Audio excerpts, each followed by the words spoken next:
Mapagpalang araw po sa atin lahat. Nanay Christopher Min, binalikan ang mga nakalipas na vlog kung saan puring-puri nila si Bea Alonzo. Nako, ano kaya ang maging reaksyon ni Bea sa pagbalik tanaw ni Nanay Christopher Min kung saan tanging papuri lamang kay Bea Alonzo ang maririnig. At syempre walang negatibong salita yun laban kay Bea.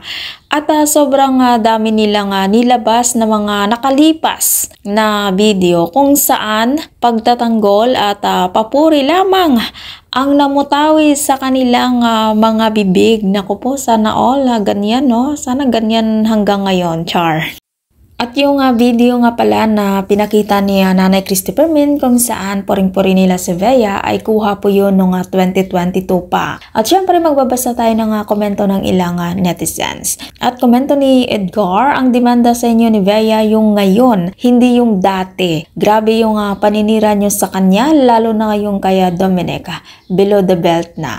At komento naman ni Ann Mendiola, ipakita nyo din yung mga video nyo na nagbabalita kayo ng negative kay Bea, gaya doon sa mga kasambahay at driver ni Bea. At komento naman ni Lopez 9659, dapat nga hindi kasama si OG Diaz sa demanda. Kayong tatlo lang ang dapat idemanda ni Bea. Naku po.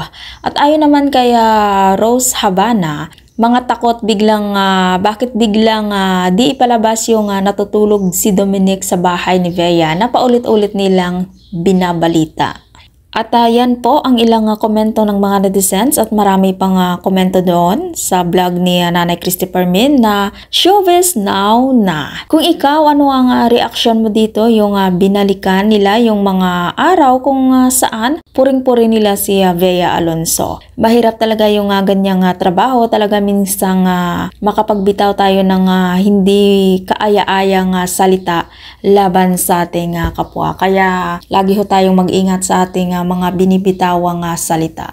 At kung ikaw hindi pa nakasubscribe ng aking channel, mag-subscribe ka na sa aking channel, Ives K. Velasco. Maraming salamat at mapagpalang araw po sa ating lahat.